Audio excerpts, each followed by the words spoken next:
KoitCast. Hi Ian, welcome back again to KoitCast. Here we go again. Good to see you. It's good to see you, Koit. And thank you, and same to you. Let's just jump straight into where we were when we last left off from part two. Yes, So let's do it. we'd finished your house sitting, a very haunting experience, and we are now on to the one you titled My Mother's Urn. Oh, I may have sent you an image, which, if you're able to put it up in the podcast, will kind of give you an idea of what it was. My mom died in 2003, and she was cremated. And I brought her home in an urn, which, when you go to a funeral director, they always upsell you. So it was Yes. kind of an expensive sundial, kind of an odd thing. But anyway, she came home in a sundial that I purchased, put it by the window, took an image, took a picture, a couple of pictures, and you can see what looks like, I guess, a light that's kind of emanating from it. At first, I thought it was camera shake, which would indicate just that the camera had moved, and then there was this a blur that runs through the photo. But a lot of the other bright aspects of that image aren't blurred, but you see what looks like an arm coming out from the urn, like a streak of light, but it moves toward the window, and the lattice in the window, this little wooden element in the window, it looks like, if you look at one of the photos, like it's hanging on, like it's almost like a little hand hanging on. I'm not maybe explaining it that well, but it was just such an odd thing to see in the photo. And my mother was not wanting, as ill as she was at the end of her life, and she was in a lot of pain. She kept saying, "I don't want to go. I don't want to go." And I just thought, well, whether that was anything or not, I don't know. But it resonated with me that, well, that speaks I'll, to her words. I'll load it up now because I know you sent me loads of pics. So I'll have a look Yeah, at and this. Let's have a look, see if I can drag it out. there's two. One is just a zoomed in area There where we it go, looks like Mother's it's a Urn. I see little it. circular thing hanging onto the window. Right, so I will lob this over here and have a look at it at the same time. Excellent. So yeah, there's a light streaking out.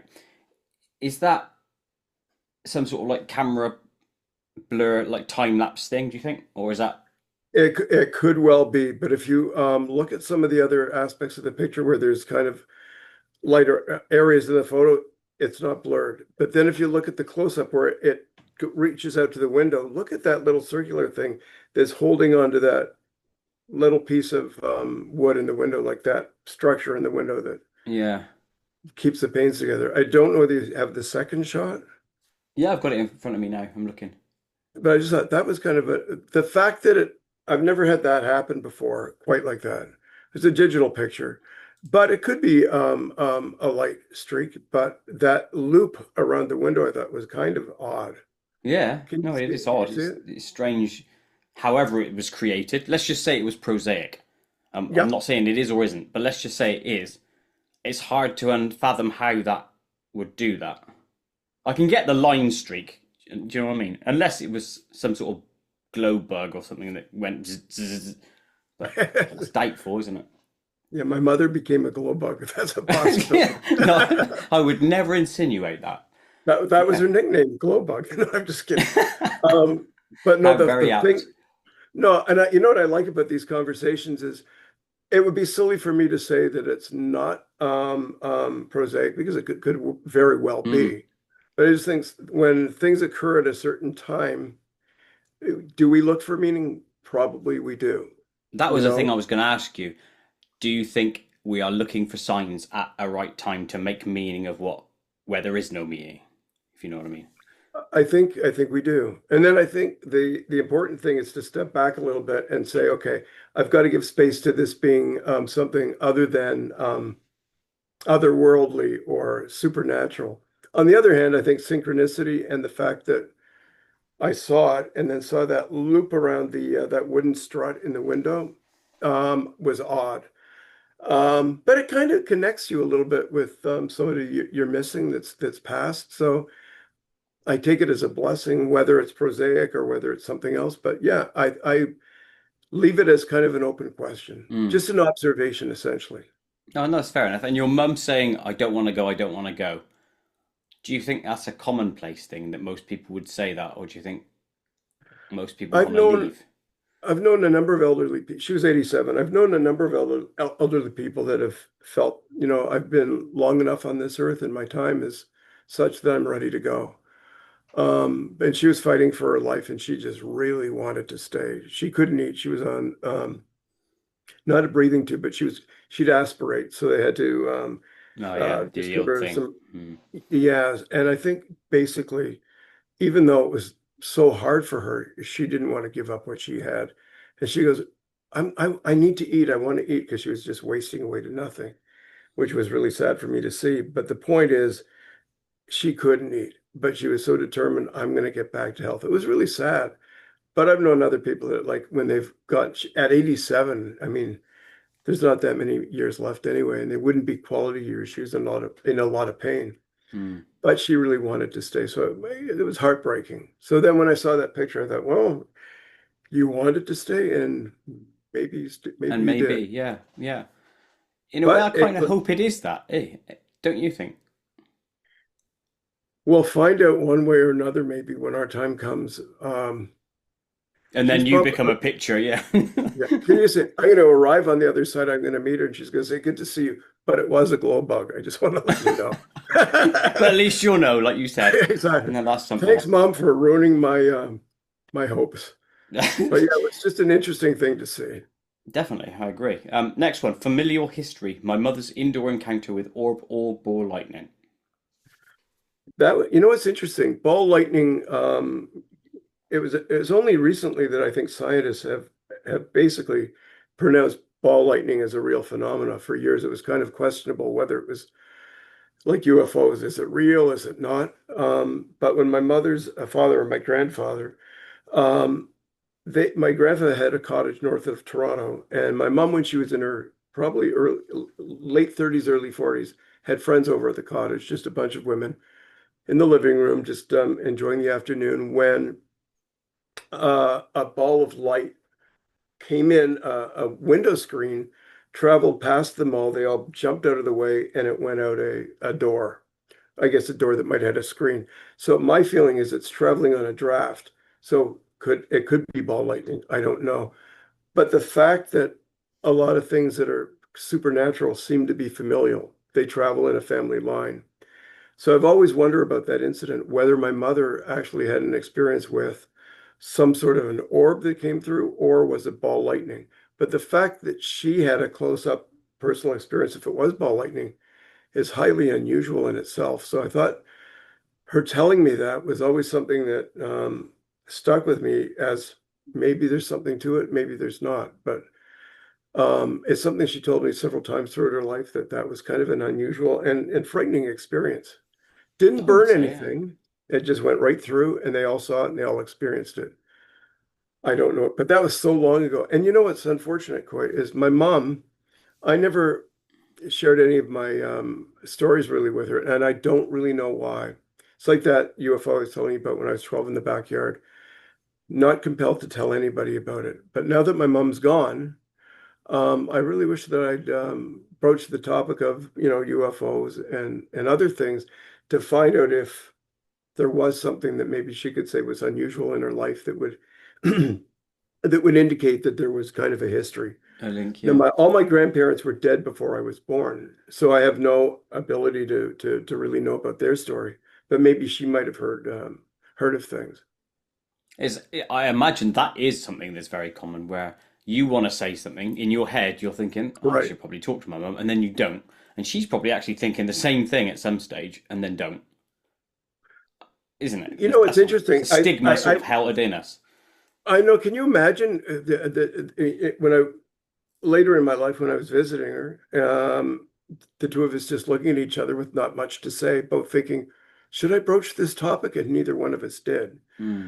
I wonder too, when she passed away at 87, she's obviously from a different generation.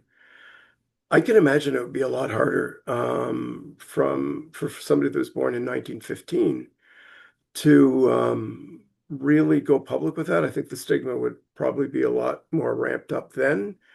than it is now. I mean, I think now a lot of people are a bit more comfortable sharing some stories. Maybe people don't share entirely their whole history because it's just too weird. But I think that for her, she wasn't a closed person, but I don't know how comfortable she would have been really delving into something that she might have just said, oh, that's nonsense. It can't happen, so it didn't happen. That's just my sense of my mother. No, it makes I sense. don't think she might have communicated that, but she may have. It's a shame though, isn't it? Because there's going to be so many interfamilial stories that are lost Yeah. because you don't want to broach a subject for fear of looking like a gimp in front of one of your family members, Yeah, I which is probably weird. looked like one anyway, so that would have just been one more reason for them to assume that. But yeah, you know what? I really wish we can't really go back, but if I could go back, I would have loved to have broached the topic with other family members, and just been a little bit more open about it earlier on so that I would have had the opportunity before people had moved on or, just when there might have been an open, discussion. But I do think that if I had that discussion with somebody 20 years ago, it was a different time. So I don't know how comfortable I would have even been to, if I wanted to broach it, actually being comfortable just actually spitting it out, so to speak. Yeah, obviously both have to be ready, but there is a lesson in there for people listening to this and or watching this, which is to say, if you have had an experience, tell people in your family because you could end up with regrets like Ian's just mentioned. I think it's true. I don't know whether it's something you would do, Paul, because I don't know what your background is, but wouldn't it be interesting if you decide to have a discussion with a family member and they say, yeah, I did have something that happened when I was 12 or 15, and you go, you never told me. So it's knowledge that you would have that you would never otherwise have. Just by That asking a doesn't, question. Yeah, so do it, yeah. everyone. Sorry, go ahead. No, I just said everyone should do it, is what I'm getting at. I think so. And who cares what people think? That's the problem. I think a lot of us really care too much about what other people think. And you know what? It's kind of an ego thing because if I'm worried about what other people think, it means that I'm thinking that they care too much about me because once you say something and you embarrass yourself, perhaps they're onto their own problems. They've kind of forgotten it. So it's not a big deal, if that Completely makes agree. sense. Yeah, Yeah. when you say something, it's thought about, processed, forgotten. It's more probably quickly than you have taken it in your head worrying about it. So just get stuff out Yeah. there. That's what I I always think say. we make ourselves too important in the stories that are about us. And then, Bang on. you know, I think people that are sometimes say, "Oh, I'm so shy, I'm so shy." It's actually the opposite. They're spending too much time focusing on how other people are going to perceive them. And if you just kind of let go and move forward, then everybody's happy. Damn straight. Right, next one. Thank you. Recurring dreams. Oh, Significant vintage sedan, bricked inside, subway approaching. yeah, from a really early age, quite, I had a dream, the first one that I recall having, probably at around 4 or 5 years old. I can't pinpoint exactly what the year, what age I would have been, but it would have been in around that neighborhood. First of all, I don't really have that many dreams that I recall. And in childhood, the ones that I had tend to be these recurring dreams. The first one was kind of like from an earlier era, like this would have been in the early 60s. But this card that's in the dream comes from a period that would predate the card that's in the dream. And it's a black sedan, and I'm a child in the back seat of the back sedan. There's no one else in the car, and the car just takes off by itself. It's backing off the driveway and going. I'm terrified. And that dream kept playing over and over and over again for, I don't know, a couple of years maybe. It felt like an eternity, but it was absolutely terrifying. So that was one. Now, I never, until really in the last few years, paid much attention to these dreams. But when I started to do in 2021 the deep dive on what happened earlier in my life, I looked at these dreams and I'm going, actually, they do make sense from the standpoint that they're veiled, kind of displaced memories of what happened, where I'm putting them in a different context. I'm in a vehicle, it's taking off, I'm alone. And I suppose as a child, your construct is a car, right? If you're not able to face what you're actually experiencing. So I thought that had merit in terms of what I'd gone through with my early life memories. So that was one. And it was absolutely relentless and terrifying. Yeah, it's like you're out of control on a journey, trapped in you. Yeah, Right. you've got no control. It's as simple as that. And if it is related to the alien phenomenon, that makes sense.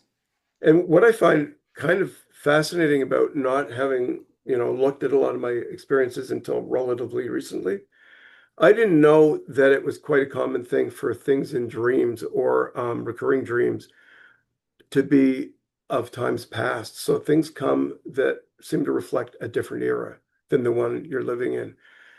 So the fact that I hadn't read books or seen movies or what have you that would have pointed to me toward that conclusion, I think that's kind of interesting to think that, okay, well, other people have had these kind of experiences or dreams, but yet it's things that are predating, the cars or whatever. Somebody had a dream, a recurring dream about a room, and everything was completely as you would expect in terms of the time period. But the phone was like an antique phone from bygone eras. So I don't know what that is, but I thought that was just an interesting aspect of that. Yeah, I'd love to study dreams in that respect. If like somebody had, I don't know if you ever saw my interview with Kelly Sullivan Warden on dreams. She's I a haven't dream yet, no, expert. but now you've told me about that, I'm going to watch it. Yeah, it's interesting. And to be that person to unpick potentially the psychology behind dreams is highly fascinating, isn't it? Because I think they're a puzzle to solve, and once you solve them, you have an answer of sorts. I solved one of mine years and Right. years and years ago. It took me years to come to the conclusion what it meant, but once I did, once I did the action, they never happened again. And then years later, I worked out, that's why that recurring dream stopped because I changed something.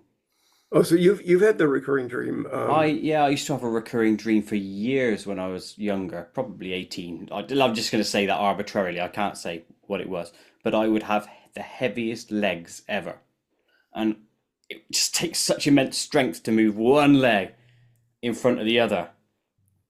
I, and that would go on for years that I'd have this recurring dream and I'd hate it. I didn't know what it meant. Was I going to get ill? Was I going to get stiff person syndrome? All these sort of things. But actually, it worked out that once I changed the job I was in, that stopped, which ultimately meant I'm going nowhere in this job. Do you know what I mean? There's you're no stuck. future to it. Yeah. Yeah, I'm stuck, correct. Yeah. And it was that. As soon as I changed the job, boom, never had it ever again. And that's like probably 20 odd years ago or something. So, yeah.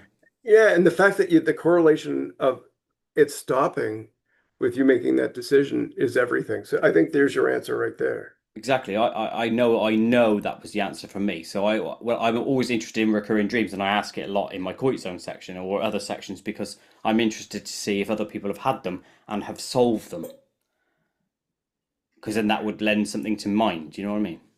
Yeah, and because mine happened, the recurring dreams I had happened to me when I was so young, I didn't have the capacity to even understand that it was a potentially possible to resolve what was happening. You at such a young age, they just happen, and you can't really work with them. I'm not having recurring dreams now that I'm aware of, but if I did, I'd try and find a mechanism to say, okay, what does it mean? Like in your case, it was obvious you were going nowhere, you're stuck. I mean, it was a logical conclusion.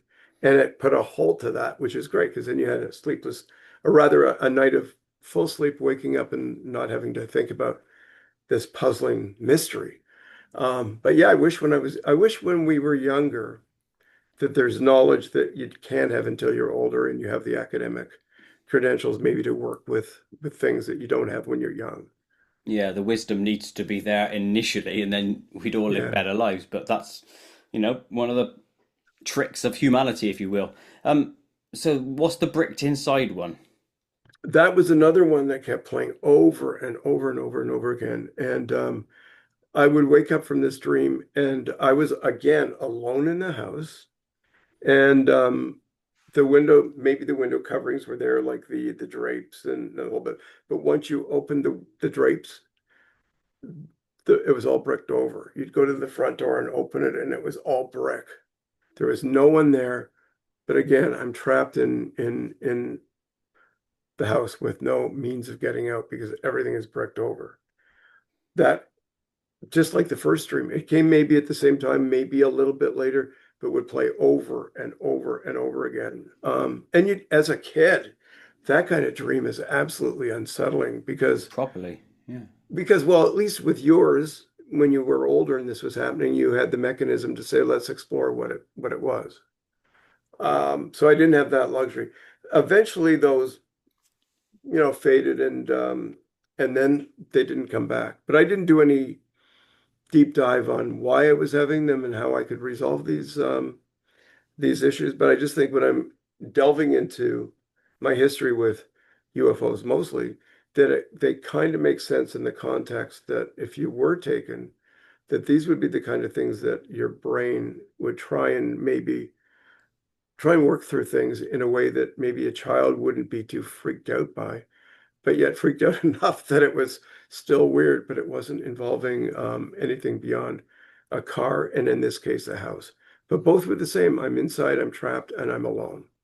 Except the house wasn't moving, the car was. Yeah. So that's a good thing. Yeah, trapped again. So, subway approaching, what's that one? That came a little bit later, probably when I was about 10 or 12, in around that time. The other dreams at that point had kind of gone. I wasn't having them again. In Toronto, we have a subway system like you have in London. So, I'd been on the subway, obviously. So I'm familiar with them. But in the dream, I'm not on the platform. I'm in the tunnel. Somehow I'd gotten into the train tunnel, but not so far, like not halfway between two stations, but far enough from the subway station, far enough into the tunnel that I could see the oncoming lights and this complete fear of not being able to get back to the platform and be able to get up a set of stairs that might be there or jump up onto the platform. So I was trying to outpace this thing that was coming toward me. That kept coming. You have no idea how scary that one was because it's so real. And obviously it's not real, but in the dream, it was completely real. And not knowing whether I'm going to get run over by the train or I'm going to make it back was always in the dream the challenge.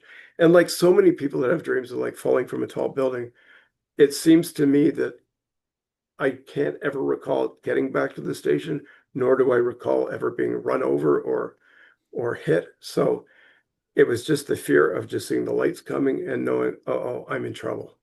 So, Paul, when I look at those three dreams, I can just see there's an element that would relate to the stuff that I'd gone through as a child. And that's how I process it. Could it be something else related to some trauma that could have occurred in my childhood that I don't remember?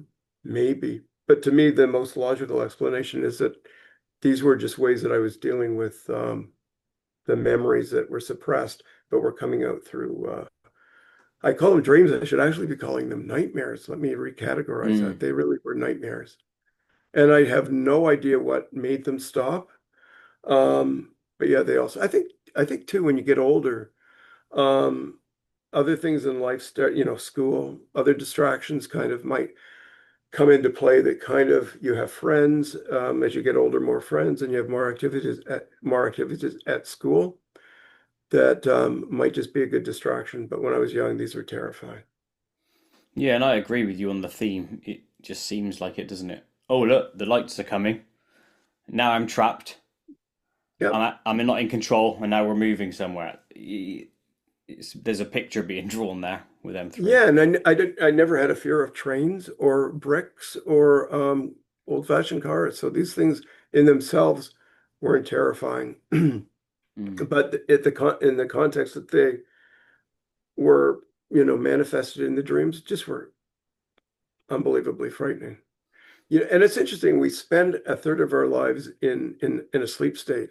So I think when you had the guest on that I want to watch that talks about dreams, to be able to have some understanding of that one third of our life where we're just with our eyes shut and completely, for the most part, shut down, unconscious. I think it'd be wonderful just to be able to explore that universe and people that can astral travel and go way out there. I'm for that if I could get to that place. I agree. I just think when science catches up properly, when we can actually record and see the dreams for exactly what we see in our mind, and I don't know if we'll ever get there. Certainly not in my lifetime, probably. But that would be fascinating. Wouldn't it? I mean, I'm all in. If you hear of a way to do it, you might have a guest in short order that's going to be able to explain how we do it, and then you can let me know if it works or if it works for you, and then I will engage in it. Well, you can't see a lot of mine because a lot of mine could be on the risque side. I don't know. I don't, don't remember a lot of them, but they could be, couldn't they? In that case, we want full details. Yes, we want to watch all of them immediately. Exactly. The next one on the list, we got astral travel, which is a quality one. Flying lucid dream recent. Okay, a couple of years ago, and this is the only one that I've had that was the flying dream is the only one where I really felt I was in my neighborhood. I live in North Toronto, which I'm one block away from the main street in the city, but in the North End. So there's lots of shops, restaurants, bars, that type of thing, supermarkets. And I go out onto the street and I'm just walking along the street. I might, did I not tell you this, or it just feels I'm having one of those deja vus. I don't know whether I mentioned this before, but if I didn't, Nothing I'm out stuck of, out to me yet, but my memory's okay, not amazing. Let's just see where it goes. okay, mine neither. I'm walking down the road and I'm on the sidewalk. It's during the day, so it's like 2 in the afternoon, let's say. There's passerbys, and all of a sudden I lean forward and take a deep breath. And all of a sudden I find that I'm rising on kind of an arc where I get to the top of a light post or a short tree. And as I get to that height, then I slowly start to come back down. And I'm like, this is so cool. It was so exciting, Koit, because it felt 100% like I was out on the street and so real. So I thought, okay, I'll lean forward again, take another deep breath, and up I went again. And it was like an arc. I wanted to keep going, but yet I didn't have that gift to keep going. So maybe it's I'm a little overweight. So I was like, yeah, I'm going back down. So anyway, the arc happens. But then again, my ego kicks in because I'm so impressed with what I'm doing that I'm really pissed off that people that are on the street passing by aren't going, oh my God, that's amazing. They're just going about their business. And I'm like, aren't you seeing what's happening? So I do another one and I go up and I come down. But the whole process was to lean slightly forward and take a deep breath in, kind of hold it, and then up you would go and then come back down. Um, I was laying down. It was basically, I think, either a lucid dream that took me into kind of an astral travel potential. A guest that you had on, Kevin Briggs, was somebody I wrote to about this, and he said you can learn how to keep going. That if you keep working with it, and I have to find out from him what the techniques would be, that you can keep going. But I'm not at that point where I can just keep going out and travel all through the universe. I was very happy to be in my neighborhood, quite frankly, because I would be terrified if I didn't know how to get back. This thing just kept me kind of grounded because once I went up, I was quickly back down. The takeaway for me was the fact that I was so concerned about why others weren't noticing. So if it was an astral travel thing, I wasn't physically there, but I was there from the standpoint that, yeah, that was the street that I know, and those were the people walking by, and that was me rising and then coming right back down. I would love to be able to do that again, but it was just a one-off that was absolutely fantastic. If we could do this nightly, wouldn't it be amazing? Well, I've spoken to guests who do this nightly. I And then know you think that's to yourself, you lucky sod, because I tried and I can't do it.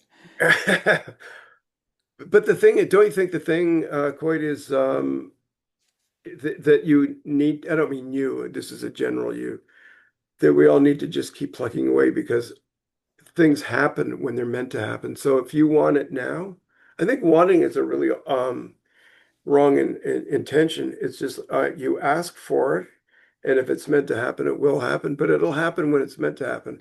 So I think when this happened for me and it's only happened once, doesn't mean it won't happen again.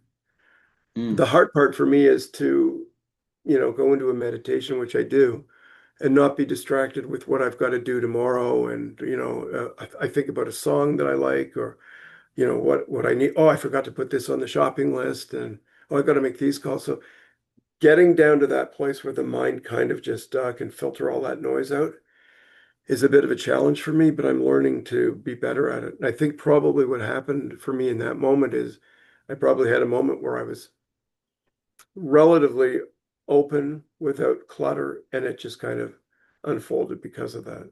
And also Yeah. because I was asking for things like that. I'd seen Kevin speak before about the travel that he does, and I have to admit, I'm insanely jealous. I shouldn't say that, I'm not, but wouldn't it be wonderful? I hear people that can do this sometimes get freaked out when they first learn to do this because they're afraid they may not be able to come back. Yeah, exactly. Based on exactly what you said, and yes, they have said that same thing to me.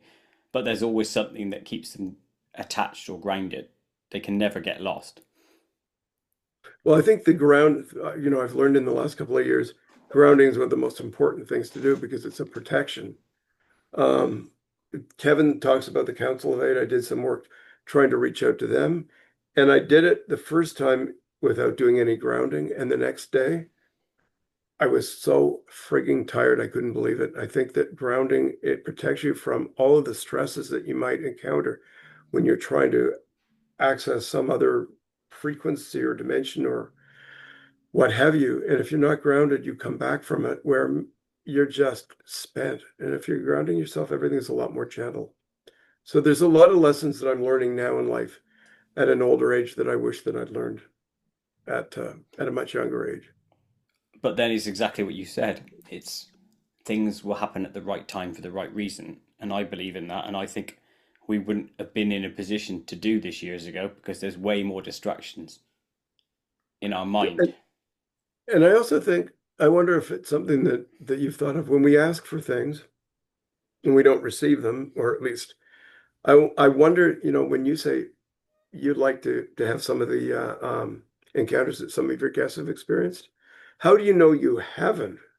But when you come back into the waking state, that it's just not meant for you to recall, but yet you might have infinite experiences out there where you're just like loving it, but you just can't access it in your waking state. That's the thing that I Well, think about. then I need to change my intention because I want to remember and know that I've experienced some of these things, and I'm only talking about some of the experiences. I wouldn't want to do the alien-y one.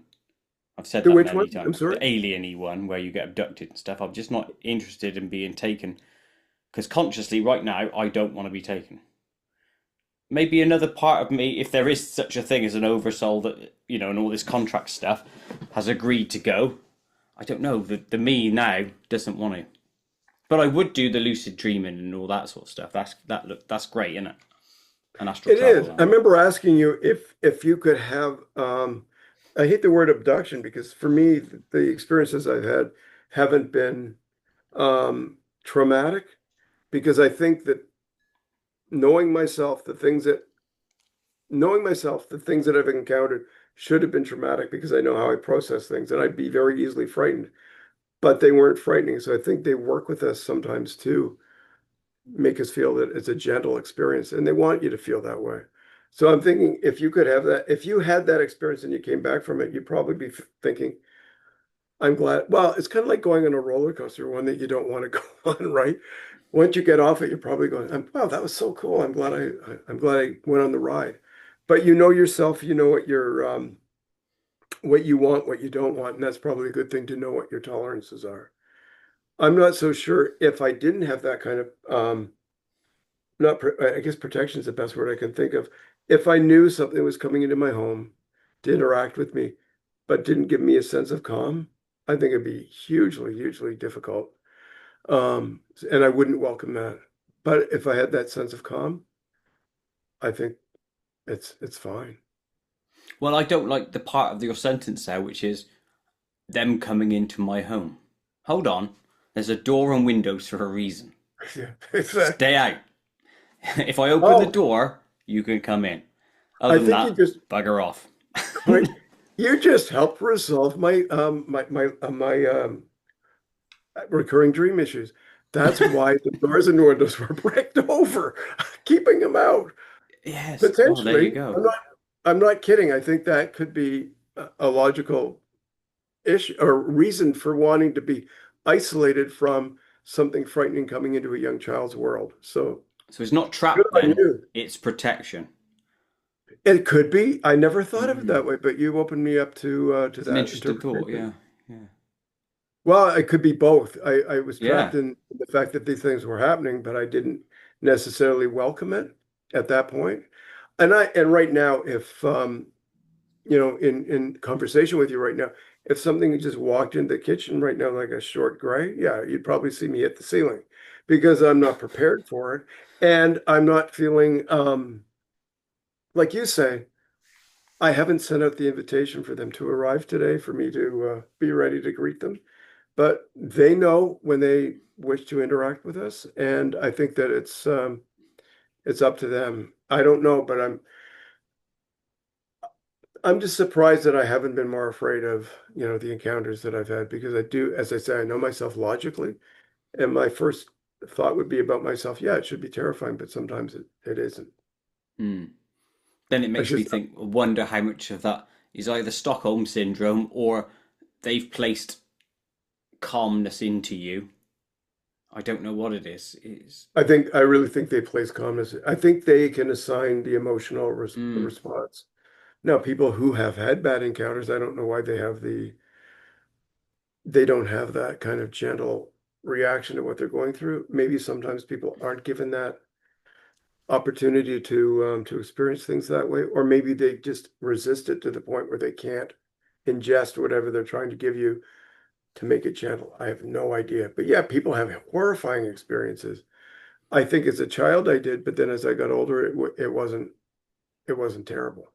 But it's See, not that's, like I'm having these experiences every year, every day. These things come throughout a lifetime as they just come, and I find that when they happen, it's not like, how when you're in conversation with yourself at night, maybe I would like to have this encounter, and I'm open to it, and it doesn't happen.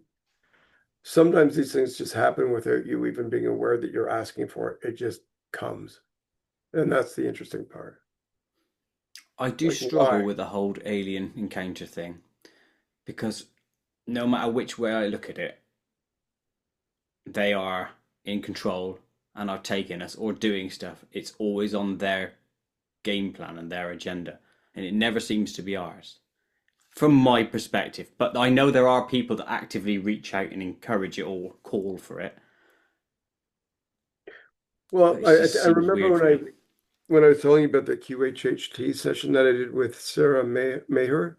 Hmm. Um, it came out that I had agreed to have contact in my life, but there was an extra element to that agreement, and that is I have the right of refusal if that contact is coming at a point in my life where I don't welcome it. So I can say, not now. And I don't think this is a conversation that I have that I'm aware of. I think this kind of happens kind of in a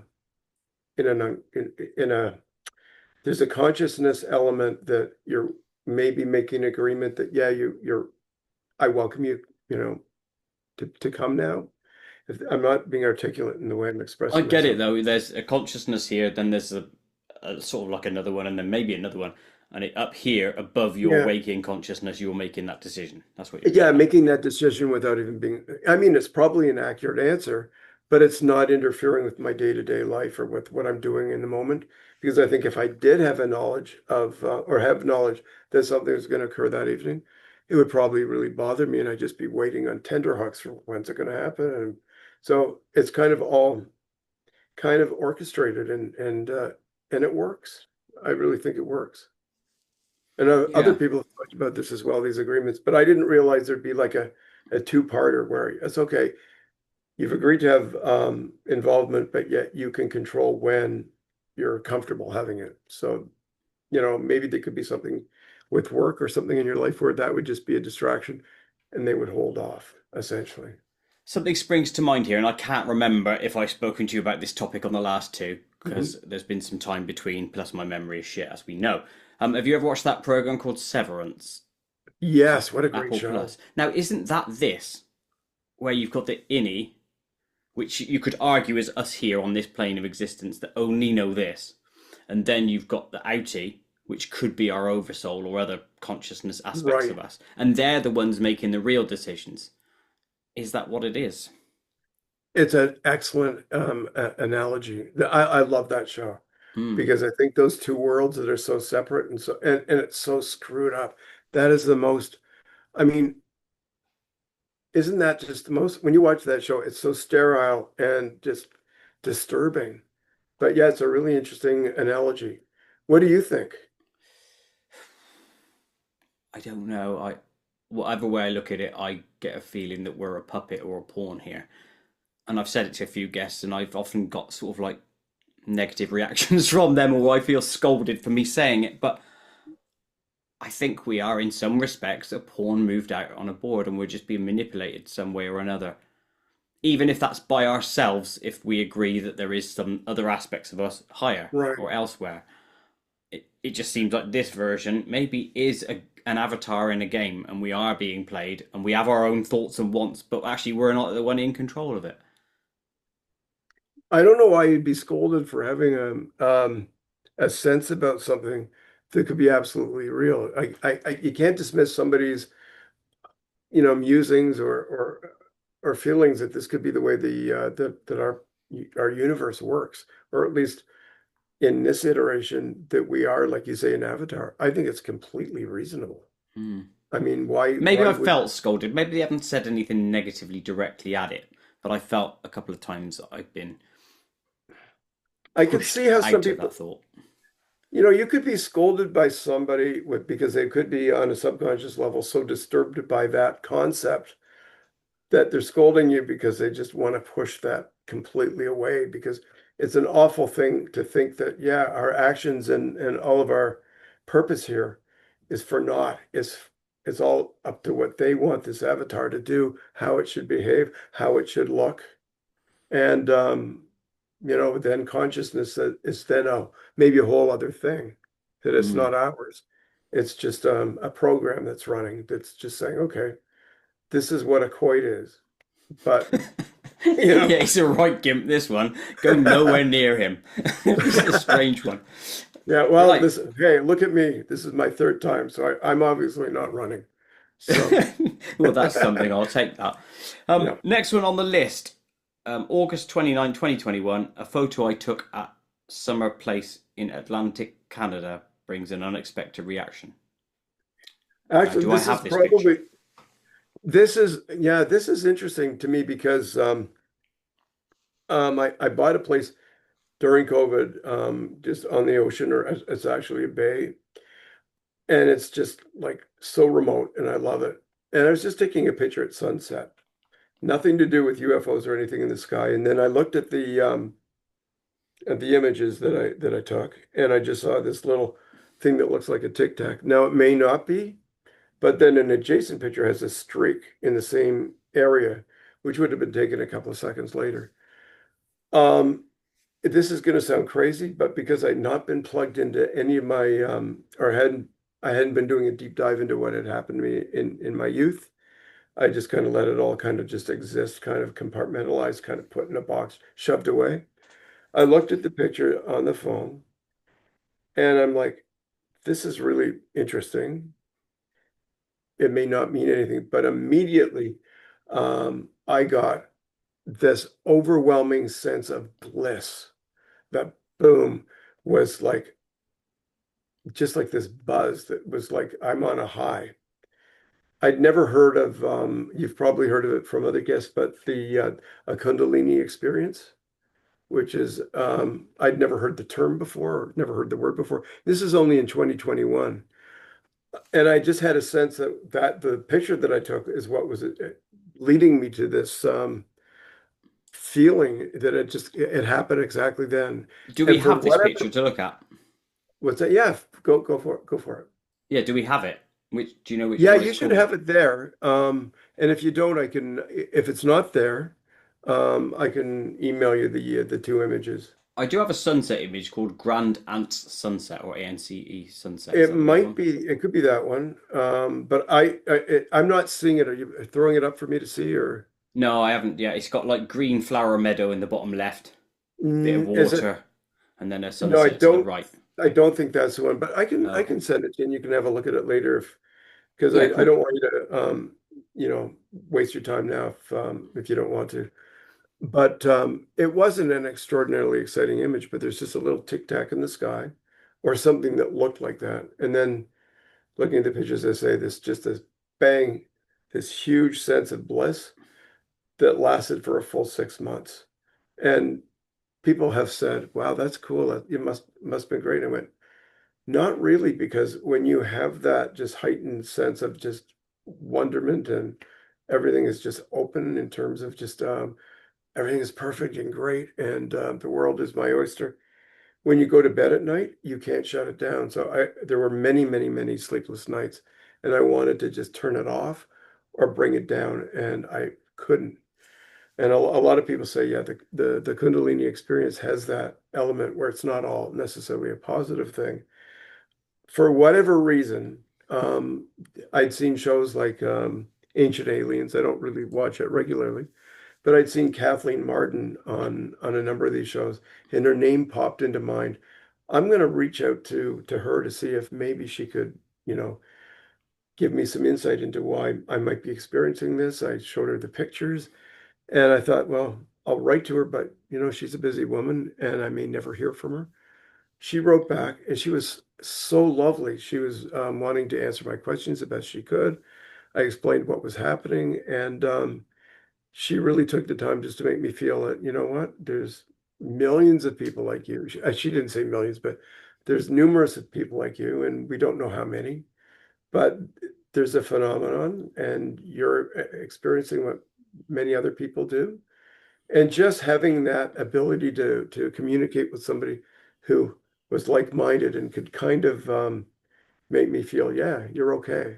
Because I had no idea why I was hit hard with this after looking at those images.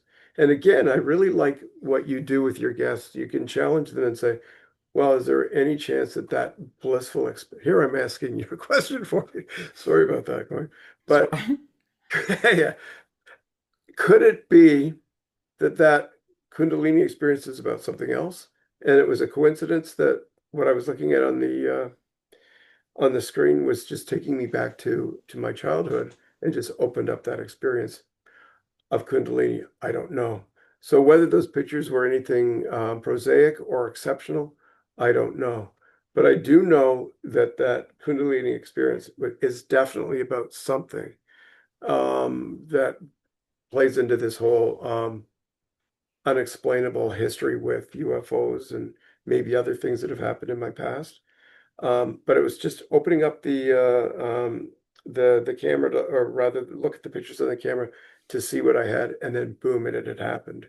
Have you talked to other people that have had this Kundalini that's awakening? That's a few people have mentioned it, but I can't remember a lot about what people have said because, like I've said before, my memory is crap, and unless something comes across deja vu like you had earlier, right. I can't place a lot of the things. Now, one thing that's come to mind is there's that recent government whistleblower that talked about um, seeing UFOs, and he also had a bliss experience. Was that Jake Barber, the one that That's was the one. That's his Yeah, name. I was struggling to think of the name. yeah, he was, and it was interesting for him because I think he was transporting this egg-shaped object that apparently is some sort of an allegedly an alien craft. And when he was doing when he was transporting this thing, he had this, yeah, exactly the kind of the same thing where I call it a happy kind of sad. You're so blissful that it kind of makes you teary at the same time. Hmm. Um, so. Yeah, and I think if you've seen Jake Barber, he seems like a pretty strong individual who wouldn't be subject to that kind of thing if there wasn't some sort of an external thing that was kind of influencing him. Well, let's just take his experience then and relate it Right. to yours. Could it be that looking at that picture took you back to a time where you were influenced by a UFO or an egg-shaped craft or an entity or Definitely. something? Yeah. So is it that? The picture was the catalyst for sure, Hmm. but whether the picture contained anything directly that brought me there, I don't know. But I know the things that happened early in my life are as real can be. But was that picture a genuine tic tac? Was it something anomalous, or you could even just say, was I meant to take that picture for whatever was in it to bring me to the place where I started to do this deep dive? Because prior to 2021, for years, I didn't go back to try and think about, I wasn't thinking about my recurring dreams. It's not like I didn't remember them, but like I think I said to you before, if you can't move forward with something and it exists, then either you're going to keep picking the scab or you're just going to like just put it in a box and forget about it.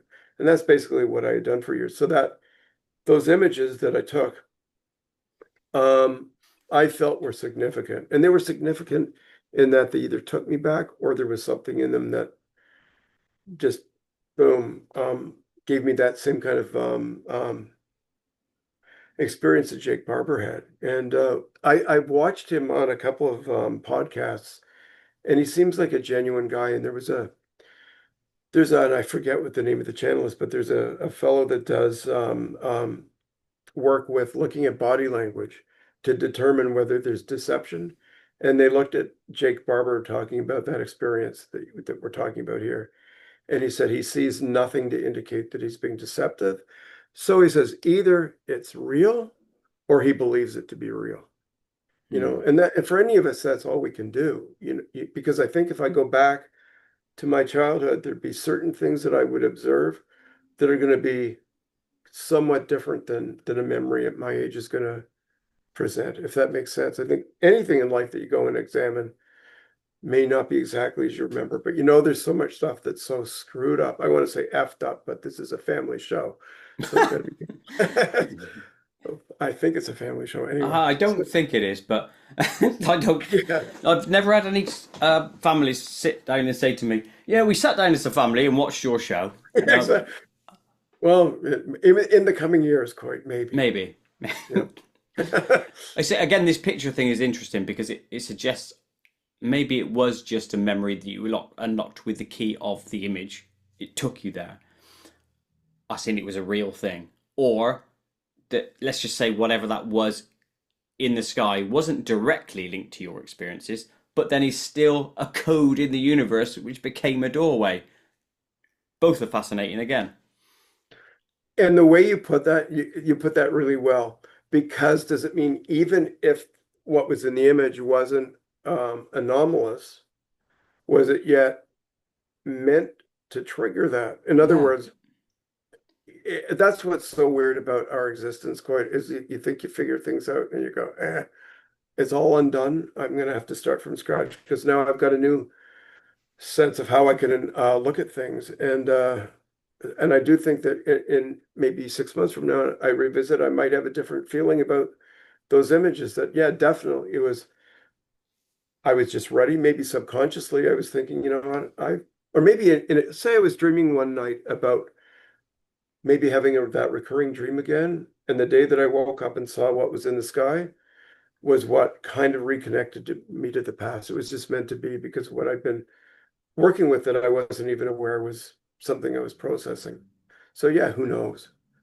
But there is definitely a connection to my past that was all coming up and presenting that bizarre awakening called the Kundalini. Which has But now for put the you on last this six path, months, yeah. yeah, I would not. I think, do you know of Gary Nolan, right? Hmm. He's had a couple of experiences, but the ones that have come. Oh, there goes my phone. Sorry about that. That's all right. Let me just put it in the. In the I'm putting it dark. in the dishwasher to silence it. He had an experience in his life that came out of the blue that was so intense, and I don't know whether it was a Kundalini, but he said in a podcast that he just kind of wasn't ready for it. It wasn't its time for him, and he just kind of screamed, "No!" and it stopped. And it's interesting because that happened to me, like he says it happened to him, came out of the blue. It wasn't like the night before I was spending time going, I really want to have an experience seeing something that could be significant in the sky. I want to have the ability to take a picture of it. And boy, would I like to have an awakening. None of those things were in the forefront of my mind. It just happened. And that's what's so strange because I just saw a podcast that you did with Rebecca, I think her name, Hardcastle, right? Hmm. Uh, and I thought it was so interesting when you had this great conversation that you talked about how in the morning, I think at 8 o'clock when you wake up, you spend 15 minutes kind of like opening yourself up to the universe. And it's interesting when I do that, nothing happens. But yet out of the blue, boom, it's there. It's interesting because maybe when you are having that communication with the universe, it's heard. It just doesn't act on what you want until it says, okay, I think Koit is in the right frame of mind or in the right space. He's not overly busy right now. I can just give him that experience. See, I always wonder on that thing of me lying in bed, putting out my thoughts to try and get an answer or a direction for my day. So for people who haven't watched that episode, what basically I'm doing is I'm lying down thinking, right, I need to create 2 scenes today for an animation I'm working on. What can I do? And is it my mind then creating there and then, or is something coming externally to give me that idea? I don't know. Yeah, I have a gut sense that it's a bit of both.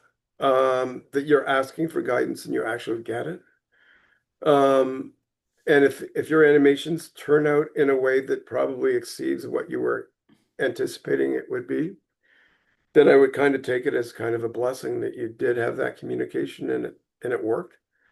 Do you find that when you do that, you get a direct, there's a correlation between asking for maybe assistance in a project you're working on and then receiving it? If you, especially if you're working on something where you're kind of stuck in the middle of a project and it's not going well, do you find it puts you on the right path? Well, put it this way, I'll show you it here. So I've got it here. Here's an example, right, of a storyboard for just a crap animation I'm doing. Right, it doesn't matter what it is, but I'll draw a grid and then draw a little shitty picture about what's going to happen in that scene. So at the moment, I've got 3 empty scenes. I don't know what to do. I haven't got it fully fledged out. So tomorrow morning, I'll lie in bed thinking, right, what can I do for this piece of music at this juncture? And then it will come to me. So is that Oh, because I'm in the right frame of mind to be relaxed enough, like you said, and then my own mind creates, you could do this here, this here, this here, or am I opening myself up to something else to bring in and give me the idea? well, it's interesting because the talk that you did with Rebecca, there's your co-creation right there that she was kind of talking about. You were kind of working probably with your talents and with the assistance and maybe the guidance of whatever the others are. So I personally believe that there was a collaboration. That's just me. I'm not downplaying your talents, saying that Well, that's the you thing. don't need It's them. it's a question I've long answered, or sorry, long asked people, which is, are we creating, or are they creating? And if it is there sending images down, does that mean we have no talent because it's all coming down from there? If it's this co-creation idea that Rebecca's saying, it makes sense, doesn't it? I'm Yeah. doing some parts, maybe they're embellishing and fleshing it out. But I've struggled with this a long time. Well, because I haven't for a while, but I write music and all that, and I'm a hack. I'm not somebody that's doing it professionally. So I think if I'm being guided, the music should be better. You know what I mean? They're not giving me the greatest tunes. I'm not getting any hit top 40 pieces. However, that doesn't matter. It's just a process that is creative, and maybe without some sort of intervention, all I'd be doing is playing chopsticks for the rest of my life. So who knows? I mean, But we boy, do I. do by these thought patterns, don't we do ourselves a disservice? Is what I'm getting at. Oh, I see it the opposite. I think you see that kind of as a negative that what might be coming to you is not 100% authentically Coit, but it's um Yeah, you could look at it negatively oh or positively. I tend to look at things negatively because that's just probably where my mind goes, and I do my best to be as positive as possible. no, to me I see it the opposite. I see it as a beautiful thing because I think we're all creations, right? And if we have spirit guides and we have entities that are assisting us, that's going to be the way it is for everyone. And if you have to have some innate talent, obviously. And I would think. So obviously you're a talented musician. And if Thank you they're for just saying so. saying, you know what? Yeah, if these entities or however it's coming through is allowing you to put a piece of music together or an animation together that's more full-bodied, I think it's because this is all part of the package, same package. You have your people, it's like that are working with you, and I would just be thankful and just say, you know what, it's a maybe as a musician, it's like you don't want to give up a percentage of the publishing to somebody else. So it's like, who No, I knows? don't mind. However, the universe works, right? Yeah, It's not me to say I like it or dislike it, even though I asked that, that question of people. yeah. But I just wonder how much is us and how much is elsewhere, if there is an elsewhere involved in what we create. It's just such a fascinating Yeah. side of things. How about this? For me, I think most of what I do is I hate to say me, but is not inspired by anything. And maybe 98% of what you do is you, and it's just they just give you a little nudge to be able to get across that finish line. So it's not like you'd be looking at it going, this isn't even mine. I'm sure it's all you. But they might just help sort of help you just kind of cross that finish line and just say, okay, you can now move on to something else. They just give you a nudge. I've only had that happen once that I can think of where in the 80s I came up with this idea, which was it was fun to do at the time. I thought it would be a lot more successful than it was. But I was at a party at a rap party for a project I was on, and there was some film that they used like in for the centerpiece, on each table there's a centerpiece, and they use some film to wrap around some flowers and stuff like that. So I took a piece of 35 millimeter motion picture Hmm. film, and for a joke, I made a necktie. And people are going, "Oh, that's cool, that's cool." So I thought, I'm going to become a millionaire in the film necktie business. So I started making them. We actually marketed them, um, and they were difficult to make because the knot there was an elastic where the tie would kind of be attached onto a shirt, but to make the knot look realistic and to look like a real knot was time consuming and expensive to spend that much time making this. There's a neighbor he was an older man. It was before I was really thinking a lot about any of this kind of stuff. Um, and he was really into everything that was supernatural, ghosts, UFOs, and the whole bit. I ran into him at a supermarket and I was telling him that I was having this stumbling block.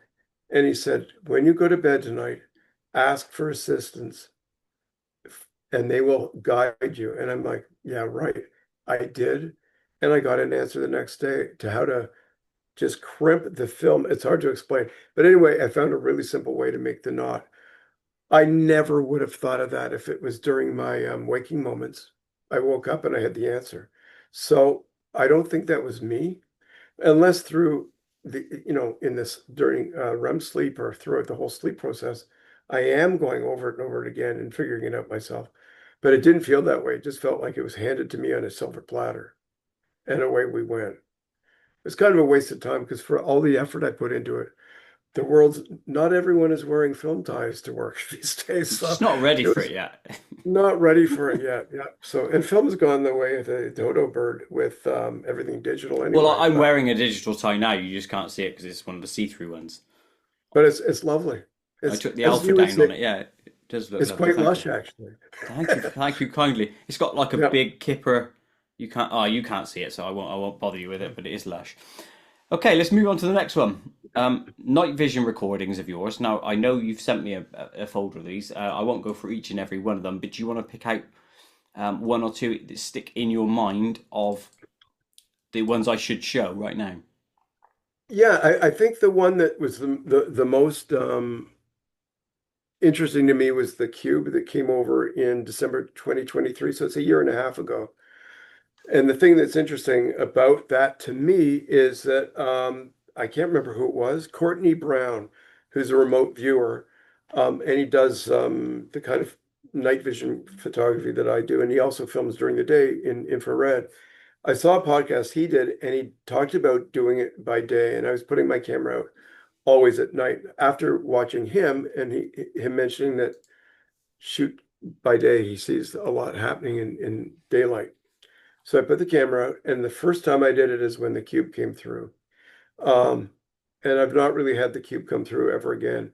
That to me is the most interesting of all of them, because there are a lot of people that have experienced these cubes, and there's video that look identical to this. It's reported to, I reported it to MUFON and to New Fork.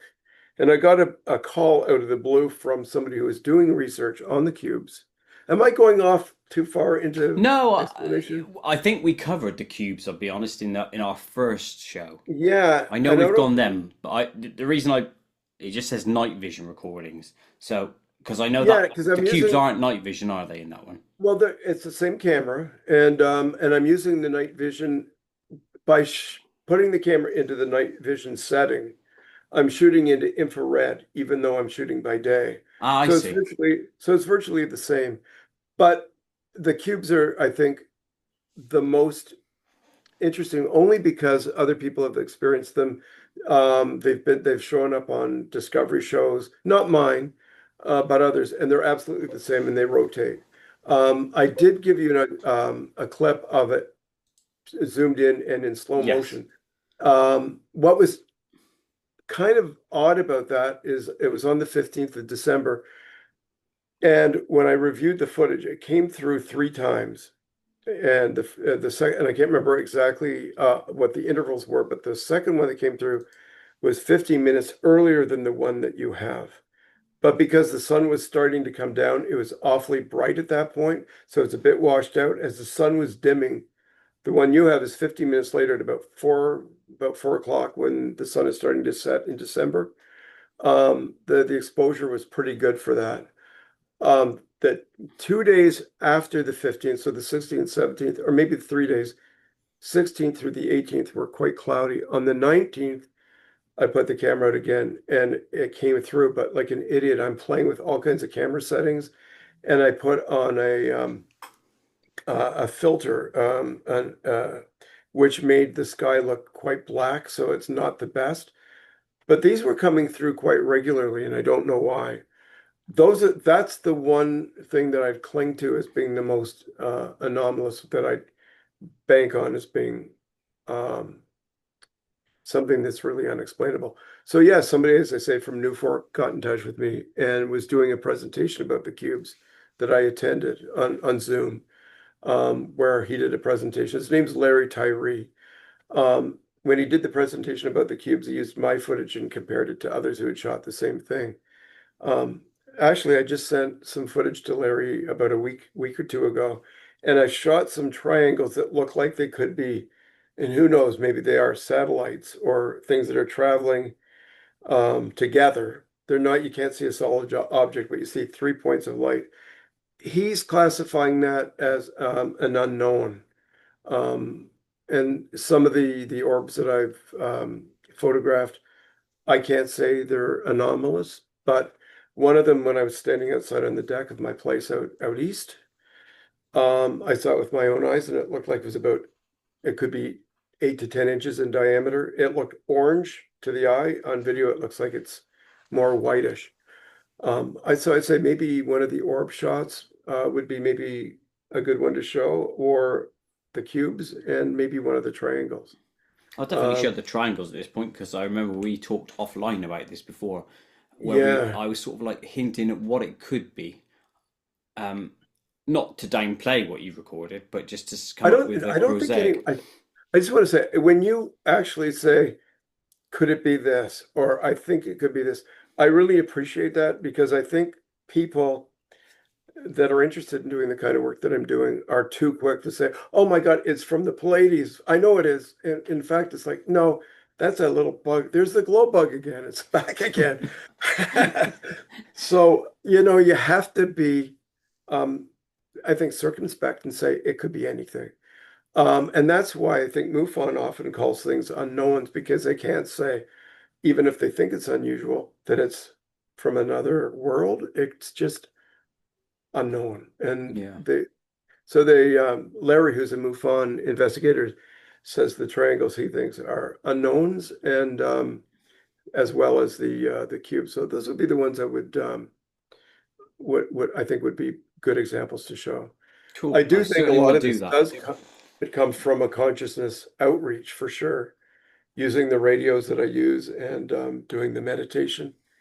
And there's certainly a lot more to understand with consciousness. I don't have any real understanding of it other than I truly believe that consciousness is something that exists non-locally. I don't think it resides in our body or in our head, that it's non-local, that it will survive us, but we work with it.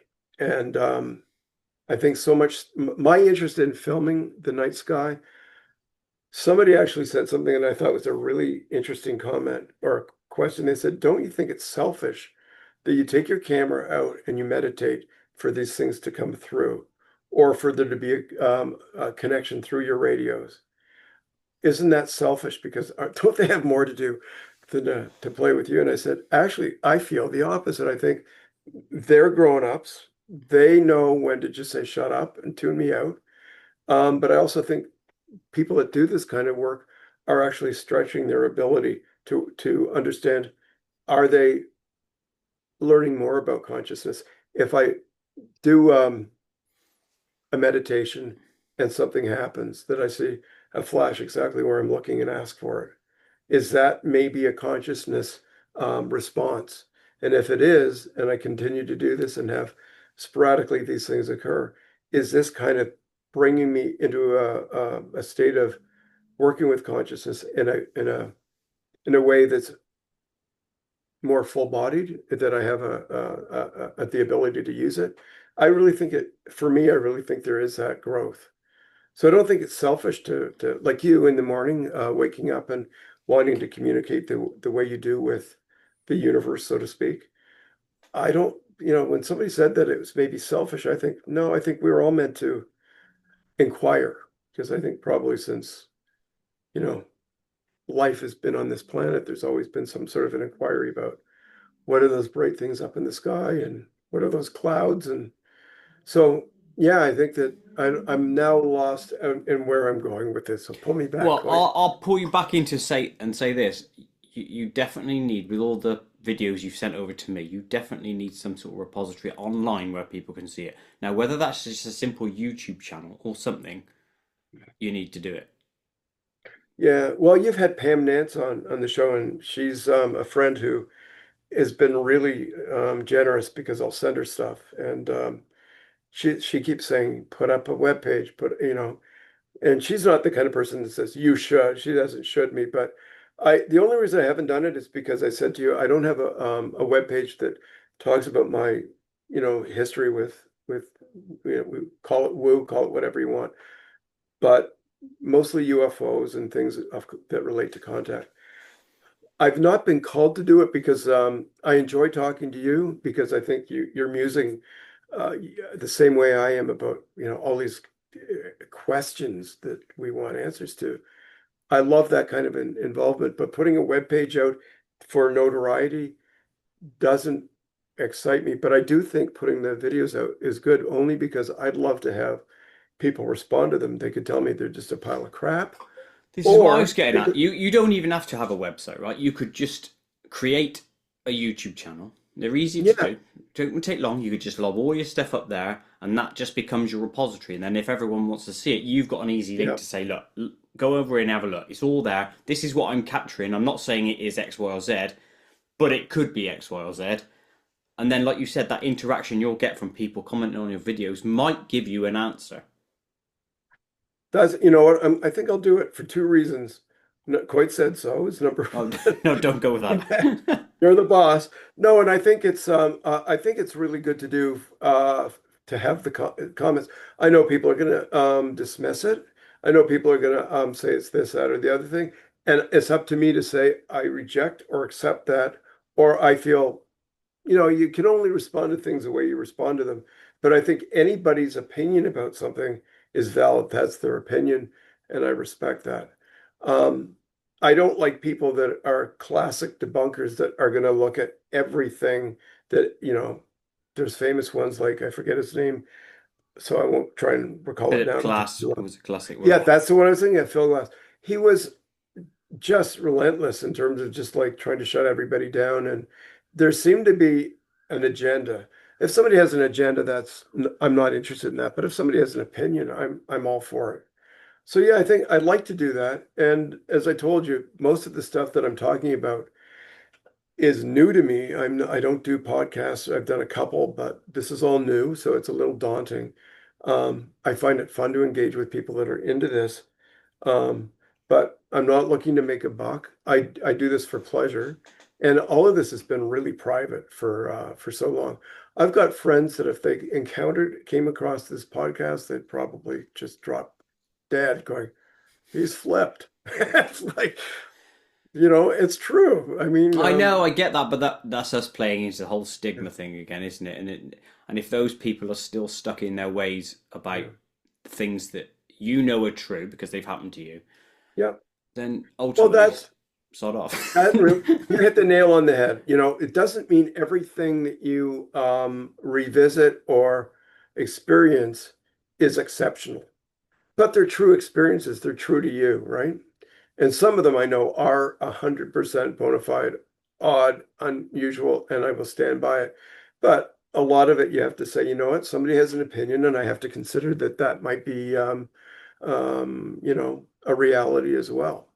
So I think I don't know. When you talk to so many people, do you find a lot of people are willing, like I am, to just mull it over and say, you know what, that's a really good point, and I have to consider that because nobody Yes, can.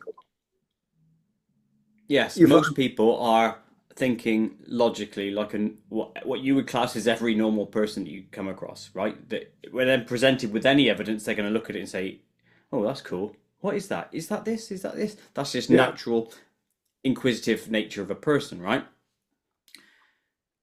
Most people are like that. There are some I've spoken to that will say, "It's this, it's this, it's this," and then I do think to myself, "How do you know that?" But yeah, by the same time, totally. I'm looking at a window into your life right now, right? We're together for 2 hours. You probably have done thousands, if not of hours worth of thinking about X, Y, and Z, and I can't see that. I'm just seeing the tip of the iceberg. That's all ever this is. Yeah, the meeting of minds can only scratch the surface, right? Yes. For Right, for you to here's something know, for you, right? Your YouTube, I think you should do a YouTube channel, and I'm going to say the word should. And I'll tell you why. A, it goes back to that selfish comment, right? Which you're not doing this selfishly. You're recording it because you have the ability to record it and you want Mhm. to and you have an interest. But I always think this, like the Newfork guys, I know you've spoken to them. I've spoken to Christian Stepien from Newfork, and he said, the amount of reports they get is so small based on how many there are potentially seen out there. It's just the people who are brave share that information, and the more sharing goes on, the more people become aware to it, right? So it's not selfish of you because you could share it. And part B is this, right? I think to myself, I'm being selfish because I did this YouTube channel for me because I want to know answers to questions. I always do myself a disservice and say I'm selfish in this, but actually I'm not because I'm sharing it and I'm putting it out there. And then other people will get the answers that they might need from perhaps this conversation we're having right now. So Right. perhaps the stuff you've recorded is that image that remember gave you that Kundalini experience. Maybe that was the key. Maybe another video that hasn't given you a second Kundalini experience could be the first for somebody else. Maybe that's what the sharing is for. I agree. I agree. And I'm going to make a promise. I will put the videos out because it's been in the back of my mind for a long time. Should I? Shouldn't I? And if people inquire and want, that's the one thing that came from that Rebecca Hardcastle Wright podcast is when I'm telling you all of these experiences or showing you all of these videos, what is an experiencer doing with this if you're not going to do something of service Mm. with others? Like if I could help somebody that like Kathleen Martin helped me, I think then it's just kind of lost in a void because when I die, what does it meant to anybody? maybe opening up and sharing with people, what I've experienced, and then sitting back and just listen to what they have to say about what they've gone through and what they've experienced. I would learn from that and be there, maybe giving up a little bit of a burden that they've never been able to talk about before. So I think what you're doing when you feel what you're doing is selfish is look at the repository of interviews that are out there.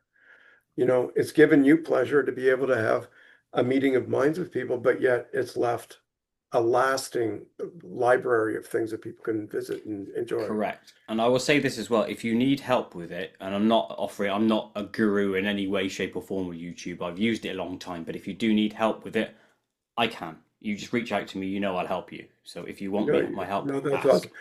And that's what's beautiful about the community. I've met so many people like yourself that realize that, you know what, it's not about me. It's about maybe what can I do from what I've learned that will be useful to somebody else. Not that you're doing it because you want to feel good about yourself. You want to be able to say, the people that have helped me, you pass it on and you feel Correct. like, you know what? Otherwise, it's just, I don't want to say pointless, but it does feel like it's a hollow victory to be able to go outside and film something that looks anomalous and go, yay, I got one.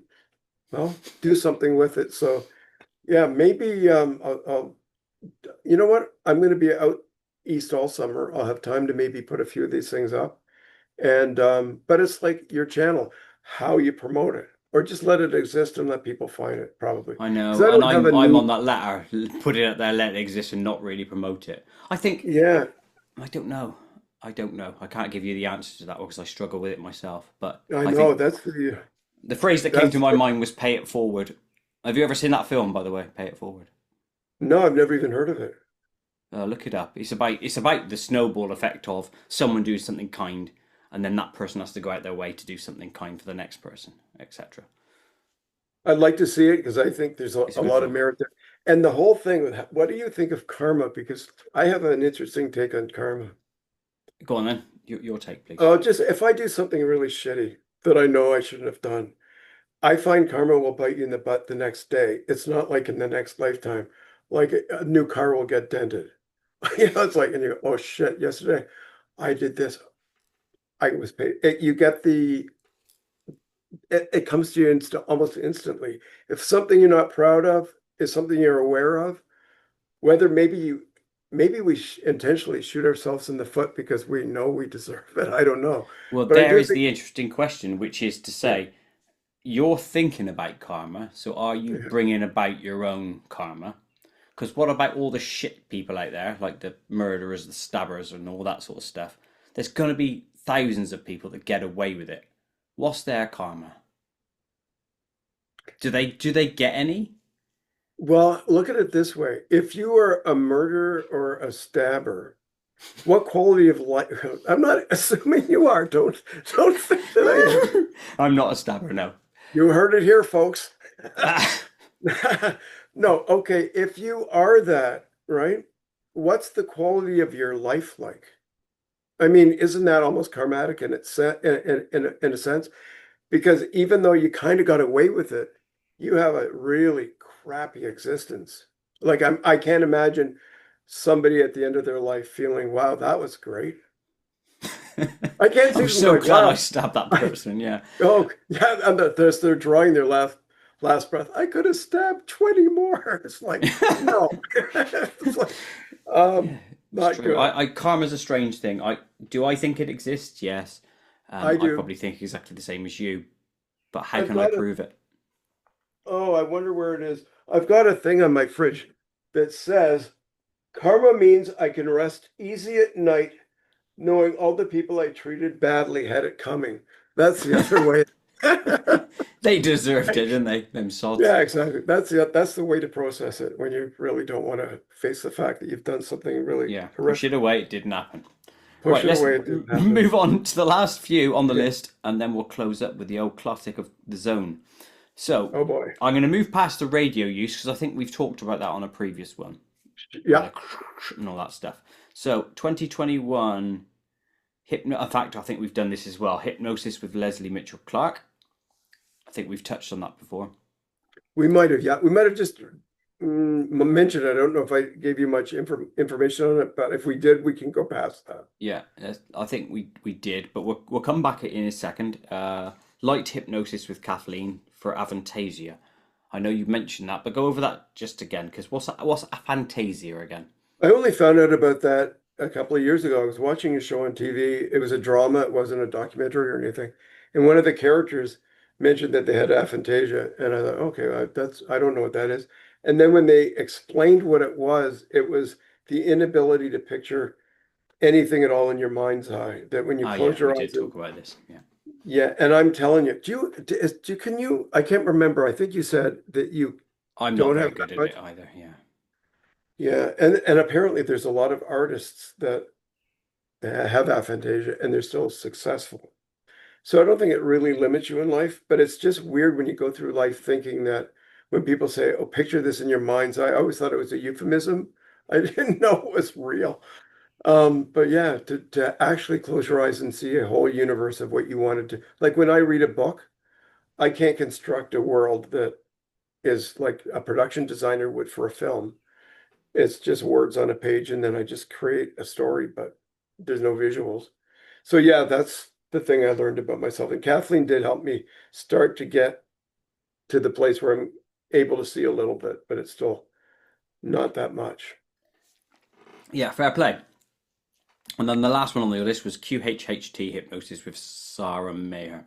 Now, again, this is something we've gone over. So let's briefly touch back on the hypnosis with Leslie and then Sarah and see if we've covered all the territory Sure. there. Yeah.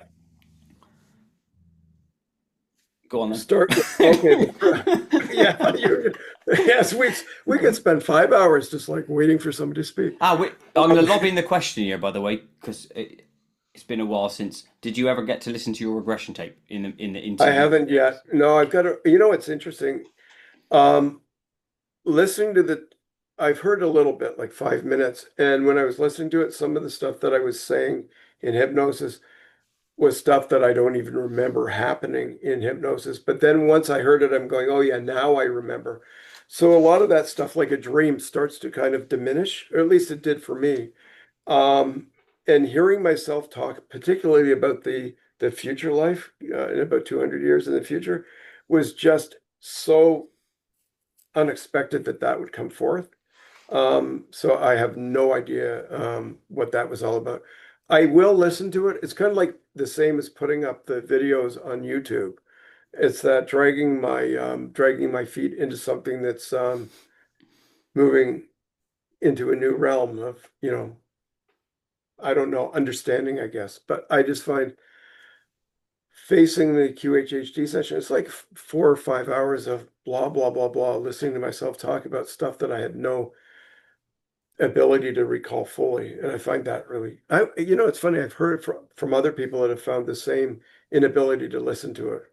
It's wonderful to have the recording to refer to when I'm ready. But when I drive out east, I have lots of time. It's about a 15-hour drive. There's no excuse if I don't listen to it then. Depending on what Definitely. I hear, I might just drive off the road. Hopefully A not. thought's come to my mind, right? You gave me uh, the reference for this person, Deb Corbel. She's coming on Right. in it next week, I think.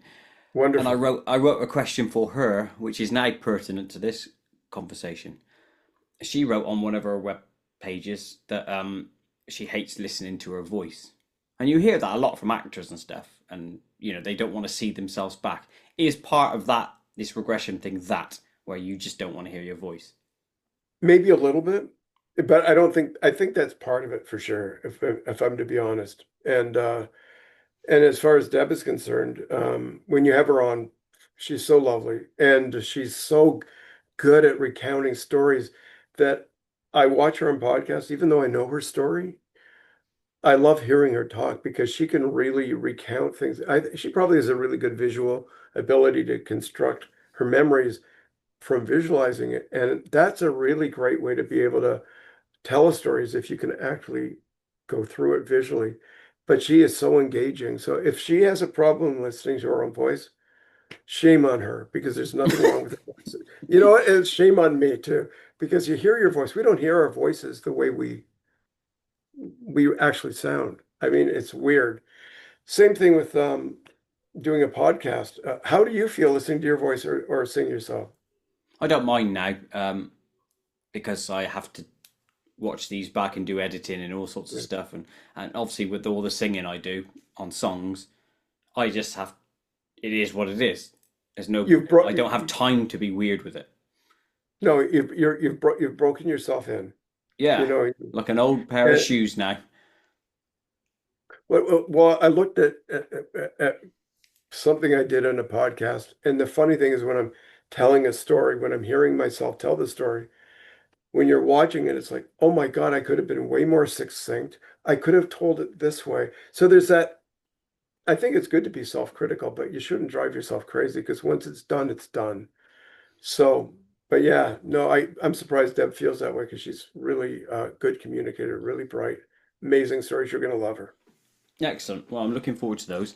Do we have anything else to say on your hypnosis sessions, or do you think we have covered it in previous I think we episodes? pretty much covered it. I think that I'll just say this: if anyone is thinking about having hypnosis for any reason, whether it's to quit smoking or whether it's because they're trying to uncover a memory, um, I think the process is so gentle and you're in full control that if you can just kind of go into it with an open mind and not feel it's going to be frightening or there's somebody that's going to control you and that you're going to be made to do silly things. It's not like that at all. It's just you're relaxed. They get you in a place that's just very calm and they just try and bore the crap out of the part of your mind with a very dull, soothing voice so that they can ask questions where you're kind of not fully in engaged in your day and you're able to just kind of access things. It's a really gentle process. Ian, So hmm? I'm sorry. you are now a chicken. Guess what? I ain't doing the chicken dance for you. Oh, go on. That would be amazingly funny. But there we go. If I started doing the chicken dance right now, I would tell you for certain you are a hypnotist because I didn't do it willingly. Ian, you are a chicken. Oh Right. yeah, I'm a chicken in many other respects in life, but not Oh, no, willing let's to not. dance for it. No, Sorry, never Coit. dance for your supper. Okay, No. it is time that we blasted into the Koit Zone. So Yay! here we Here we go. go. Let's give you some more ones. Have you ever stolen anything? Oh my God. As a kid, probably a comic book, I think that I remember. What was it? Oh my God, it was probably like an Archie comic book or something like that. Um, and I felt horrible about it. Really bad. I mean, enough so that I kind of thought that that store that went out of business not that long afterwards. Oh, probably now I feel guilty. I Was probably that was your fault, wasn't it? Because you It's didn't probably give them my that fault. extra But dollar. I thought, how could I probably sneak in? It was probably about 20 cents at the time. How can I should just go in and leave money on the counter and that'll make it all better. Other than that, no, not interested in muddying the waters with karma. No, no, that's about it. I can't Fair think of enough. it. Oh, yes. Yeah, there was a commercial for a big supermarket chain here, and an actor in the commercial was going into the supermarket and where they had the bins of, bulk food. The actor in the commercial was sampling from the bulk food. All And I right. thought, well, if they portray in a commercial their customers doing this, that gives me permission. So I think I sampled a few things that I probably shouldn't have.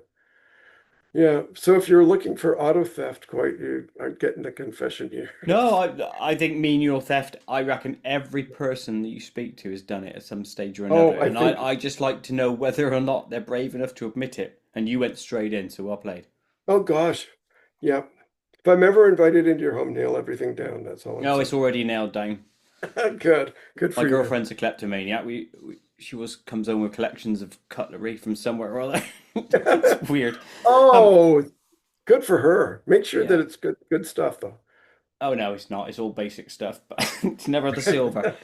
Who's the best TV or film character ever? Do you think? Oh my gosh.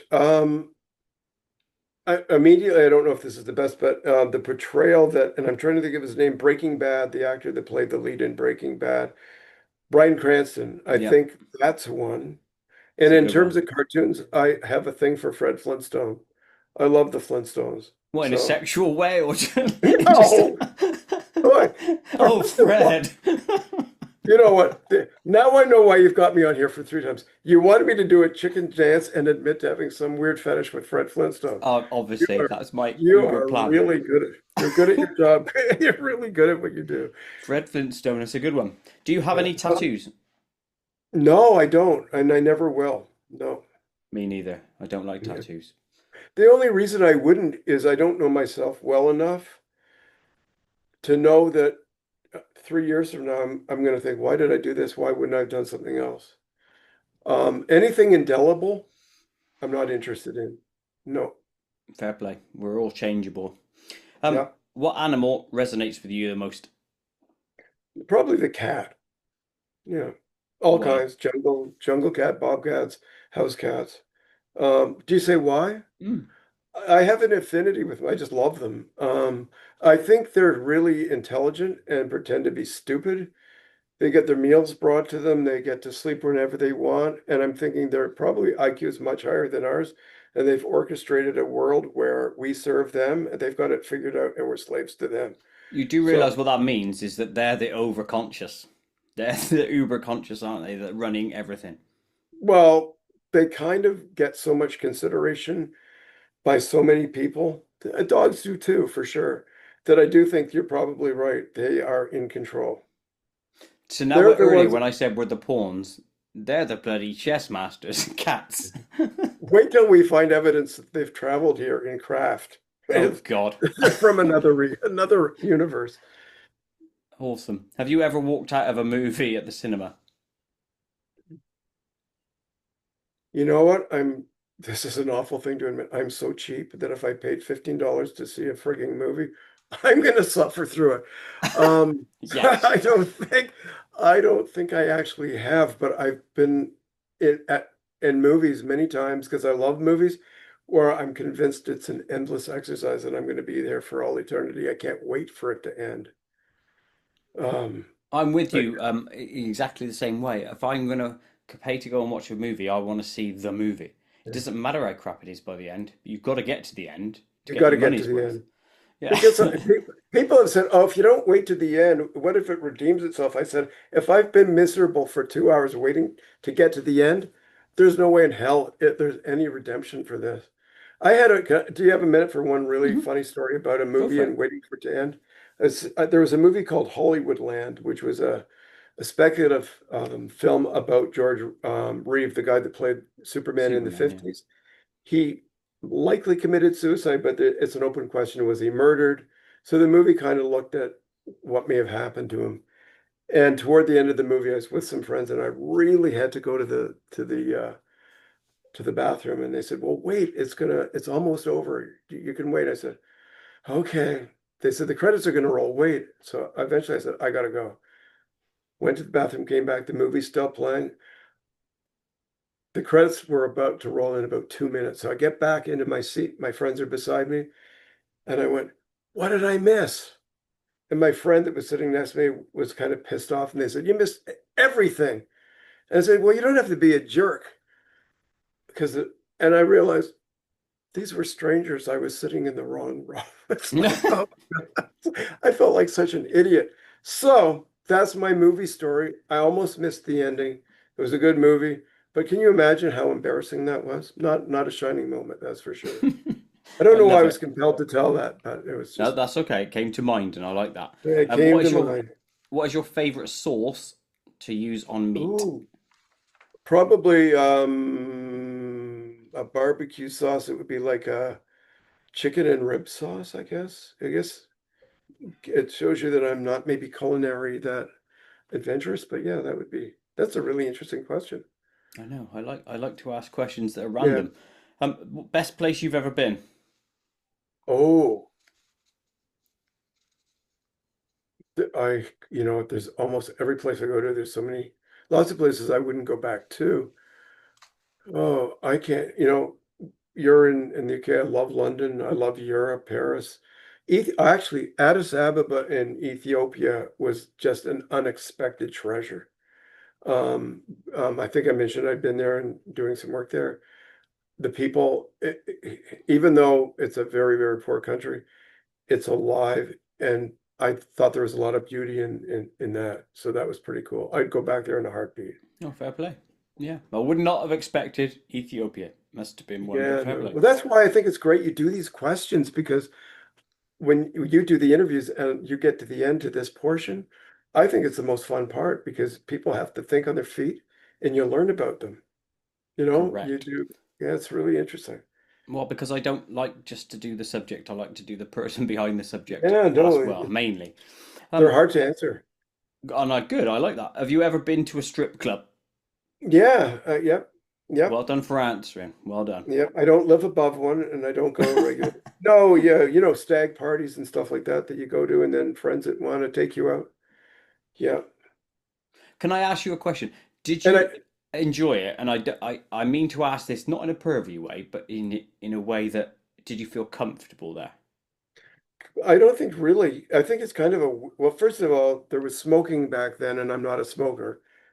And so that kind of put me off. And then the whole thing is so artificial that, yeah, I can't say it was a thrill at all. I worked Hmm. on a film once that was and I can't remember which one it was, but it wasn't a big film. But we were shooting a couple of days in a strip club with women that were hired as strippers.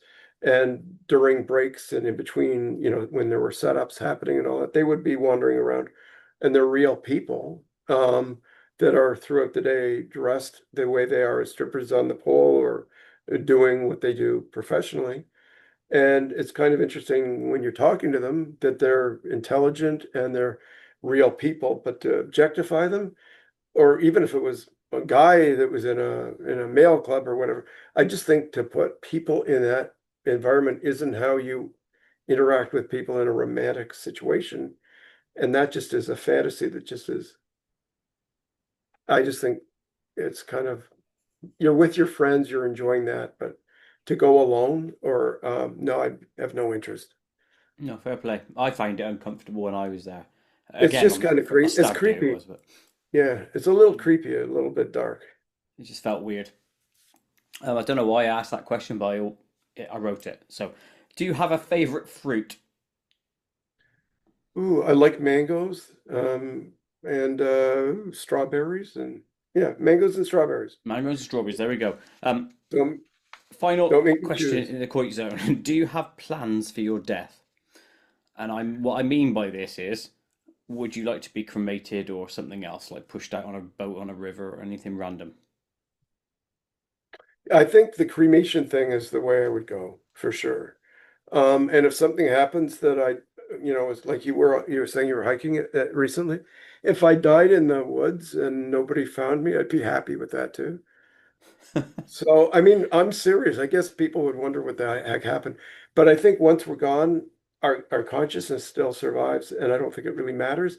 But I don't like the idea of being buried in a coffin, embalmed. Not that it creeps me out, but I just think it's kind of like compact is better, just ashes to ashes and dust to dust for me. The less, yeah. You just brought something to mind, right? Which is this. When we go hiking, me and Tiff, we always come across items of clothing, right? That are just randomly left in a tree or a sock somewhere, or this, they're everywhere, right? Socks, hats, we find pretty much every item of clothing. Are they all remnants of a person that's died in the wild? Or are they just random lost clothing? Well, it depends. Do you have a recollection of what you did the day before the hike that you remembered? I always have dirty hands and I'm always carrying Yeah, a spade. exactly. I don't know. Oh, that's the weirdest thing. Are you hiking on well-traveled paths? Not always, Yeah, but for the that's most part. weird. So Most you part. don't, I'm trying to think of you don't have to go to Marks and Spencer to do your shopping. You just go out in the woods and you have a whole new ensemble, We did for this one year when we went traveling. Our game for that, we always do mini games always on our travels. And one of the games was see if we can build a whole costume of somebody from all the things we found. I think we got everywhere apart from trousers and pants, but we had everything else, like foot shoes, gloves, hats, shirts, everything, but and socks. But Well, the question then is, did these clothes look like they have any stab markings or there holes was in them? no stabs and there were no Going back to, parts. yeah, yeah, that's so weird. Do you think they're put there as a kind of a beacon for others to meet up or something like Yeah, that? like Like, a murderer's signpost. That's probably what it is. yeah, they're luring strangers to come to where the clothing is. Like, And right, a lot of these paths are on the coast paths, so they're like modern day sirens, bringing passers-by to their doom. Maybe it's that. so this could be your last episode, in other words, depending Yeah. on where you are. Well, I'm Well, happy to put it be. this way: in another week's time, I'm going on another hiking holiday in Wales. So maybe that is my. I will become the clothing at the shore. Now everyone's going to keep tuned in to make sure that there are more episodes to follow. Yes, if there's one That's more all. following this episode, I didn't die at the beach. So Yeah. there you go. Well, you know what? You know what's interesting? You and Tiff, if that's your girlfriend's name, are Mhm. people that like to inquire. I bet tons of people just take a little notice of it and go on with their march or their hike. But the fact that you're doing a deep dive into the universe, into ghosts, into all kinds of things that are spiritually motivated, perhaps, and the things that you're seeing in day-to-day existence, you're an observer. I think that's pretty cool because I bet Thank you. tons of people don't even notice. Yeah, probably really true. And But that if brings I, us to the end of the Coit Zone. So thank you for that observation. Um, my pleasure. May Lovely. I, Go on. I just have a couple. If you don't have time, we don't Oh, have to. it's back into the Ian Zone, are we? Was that, We're is this back into cool the or Ian no? Zone. Is it cool? If it's not, I'm happy to say, Of course. okay, there's just a couple. Okay. What celebrity, politician, scientist, it doesn't matter, would you enjoy meeting with and what would you ask?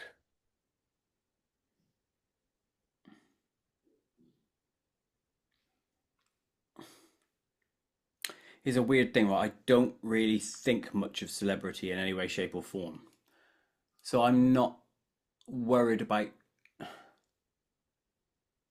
the It can notion of be anybody. celebrity. But It could I be like any, the idea of the scientist because that they will have true answers. I would like to speak to Brian Cox. I don't know if you know who that is, the yes. Yeah. astrophysicist from England.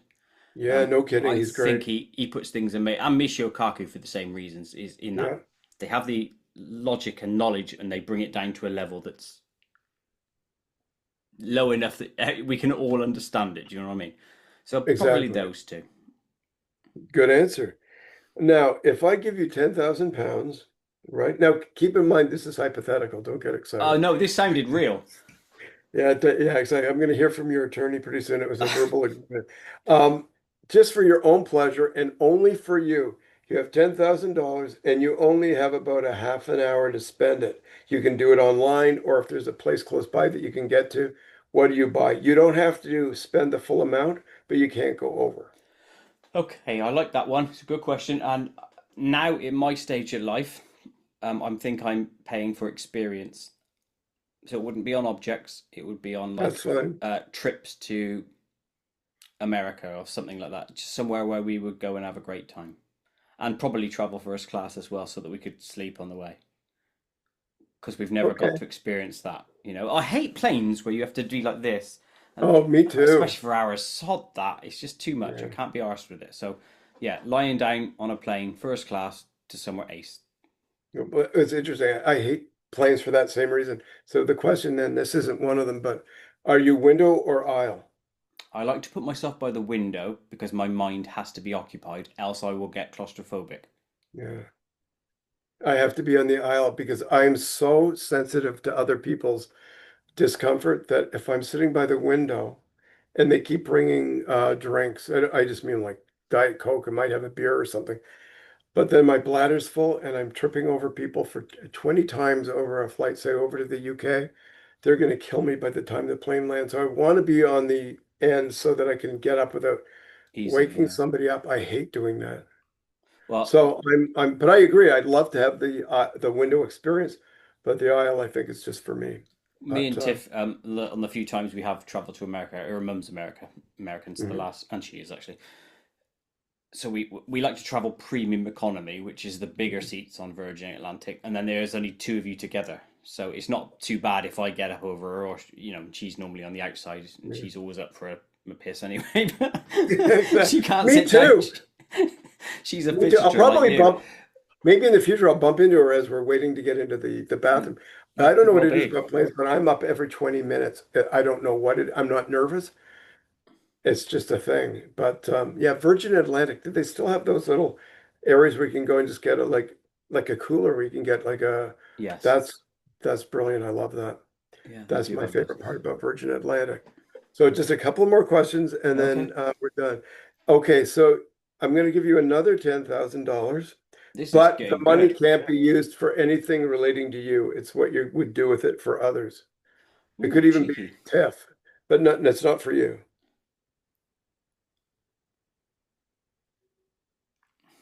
I'm gonna put the money then towards either a dog charity or cancer research then. Wow. Yeah, that's what I That's would do. that's that's great. And it's funny that Ideally, another one, I'd like to put the money towards some sort of conservation effect where the land is protected. Because at the moment, it really pisses me off that everywhere is being built on. And I'm going to sound quite harsh and shitty to some people now, but this is true to me. We're importing millions of people that don't need to be in our country randomly to fill up houses that they're building randomly for these people that don't need to be in our country, and it's destroying our country around us. I see in like the land where we've got like hedgehogs that need protection and that, and then we just randomly build a house on a floodplain or here or there. I want the land protected so we don't destroy the nature in and around us, because I think that's what we're doing. yeah, a So lot of I that's put going to 10 grand towards that. it's interesting. Your answers kind of coincide with mine. Mine would be there's cat rescue groups that I would probably give to, and cancer and heart and stroke would be so. And I hadn't thought about the ecological thing. So, but that's a good, yeah, because I think in society we're doing things that are just so knee jerk, too quick, too soon, and then just making decisions that have an impact for all eternity. That are So yet to be seen. Yeah, yeah, there's good some answers. big picture. And then one last one, and if we're going too long, That's okay, go an, on. an embarrassing incident or event that it's not compromising, but you think kind of like what I mentioned about the movie theater where I came back and I'm hounding people to tell me how the whole movie turned out. Um, just See, something. I'm not worried about telling any stories because I'm an open book and I don't care what I say, even if it's the right bodily fluids and stuff. It doesn't bother me in any way, shape, or form Me because we neither. all do it, right? But can I think of something immediately that comes to mind? I tend to keep myself out of embarrassing situations on purpose because I'm quite aware of myself and my surroundings. But I'll just say, probably shitting myself on my sofa once, but I'm aware of On it and no what? one was around to see it. Where? But I missed the word on what? on my sofa, couch, Oh, you'd call it, yeah. But it, lovely. all down my tracksuits. But these things happen. Yeah, well, the people that pretend they're not human, there's something wrong with them. It's like your Correct. animations explore that kind of reality, that there's another side of being pious, and that's being real. So, Yes. but yeah, I just let me know when that couch is for sale so that I don't bid on. Well, I've got a lovely pair of tracksuit bottoms that are for sale currently. Great. Well, I'm sure those will show up in some charitable box or something like that. Yeah, they're in the mail to you as we speak. But Ian, you know thank you what? ever so much for both going through the Koit Zone and the Ian Zone, and thank you for appearing on 3 episodes It's, of this random it's podcast to been cover your absolutely a pleasure. It's experiences, been fun. It's been fun getting to know you. I really appreciate it. and vice Cheers. versa, my friend. So thank you ever so much. Thank you. I Goodbye, really everyone. See you on the next one. Bye bye.